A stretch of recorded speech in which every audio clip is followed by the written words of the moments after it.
First of all, I don't determine my principles and convictions by popularity and praise or by criticism and condemnation. My convictions come from within. But think about this. When, in the run-up to the Holocaust, if people had rattled the cage, if people had made noise, if people had created a sense of discomfort with Jews dying, and they probably wouldn't have died. Democrats hammering away at Israeli Prime Minister Benjamin Netanayu for his speech this week, some even calling him out, saying they don't support his words, an embarrassment, an insult, nothing more than a bid to get reelected. That's the clean stuff. Was this a stunt, or did it really get something done? And did it really say something to Americans right now? Our guest is the founder of The Word, I should say This World, the Values Network, also a controversial author and activist for the Jewish cause. Rabbi Shmuley Boteach joins us. Rabbi, thanks for being here. You got that ch thing down perfectly, Ed. There you go. That's what happens when you grow up in New York. You get it right on the money here. Hey, we only have a few minutes, but I do want to point out, we led into this segment with the comments that you made earlier this week about your front page ad in the New York Times with Susan Rice and genocide, and you were pretty hard on it at that moment, yet you apologized since then for the ad. Why? Well, the job of a communicator is to communicate. And if I feel that we did not communicate our message effectively, then I have to take responsibility and communicate it effectively. So I apologize that I did not communicate what we wanted to say effectively. And we're not trying to be personal with Susan Rice. We want to focus on policy. Here's what we wanted to say. The Jewish people are being faced with an annihilatory threat by the largest state sponsor of government of terror anywhere in the world. That has to be taken seriously. We want Susan Rice as the National Security Advisor to take it seriously. We want President Obama to take it seriously. We want the Prime Minister of Israel to give his address, which he did yesterday, and I was there.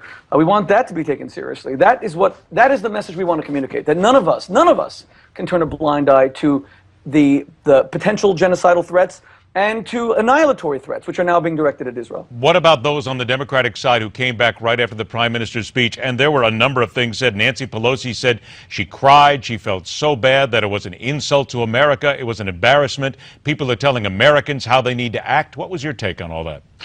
Yeah, the whole crying thing that she said kind of threw me. I was there. Wow, it was an electrifying speech. The Prime Minister is a world-class orator. She could say she disagreed. She could say she felt it inappropriate.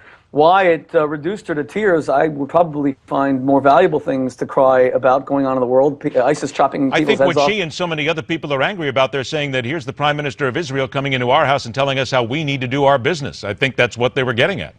I think that's the greatness of the United States of America, that we're an open democracy, and we allow people to express an opinion, and we have First Amendment rights, and also America's the leader of the whole world.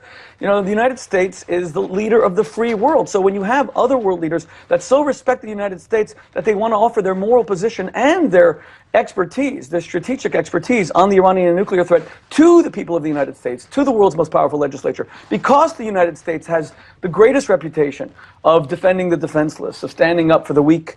That's a compliment to the U.S., and I think Nancy Pelosi should have taken it as such. Rabbi, about a minute or so that we have left here, the Prime Minister came out and he was very aggressive in what he said. It was an aggressive move by another world leader. Is this what the Jewish faith, the Jewish people need to do at this point in our societal evolution? They need to be more aggressive, get out there and basically put this in the face of people, what's happening to the Jewish people?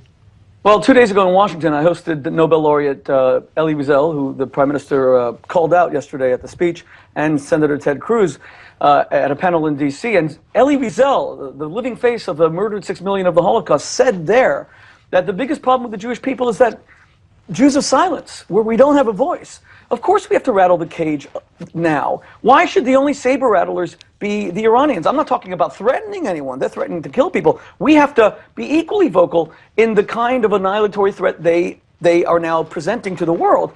This is a country that is building nuclear weapons, that slaughters its own people, that blows up embassies and JCCs around the world, that kills people in their hundreds and their thousands, including hundreds and thousands of Americans, as the Prime Minister spoke about yesterday.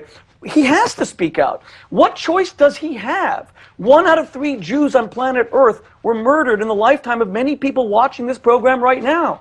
People need to understand. Our people were gassed. We were cremated. We were turned into lampshades. What do you expect of us? All right, for those who say you're paranoid, you know, Yogi Berra famously said, just because you're paranoid doesn't mean they're not out to get you. Exact thing you said last time as well. We'll go ahead and point that out. Rabbi Shmuley, always a pleasure to have you on the show. Thanks so much for joining us. Stick, because MidPoint continues.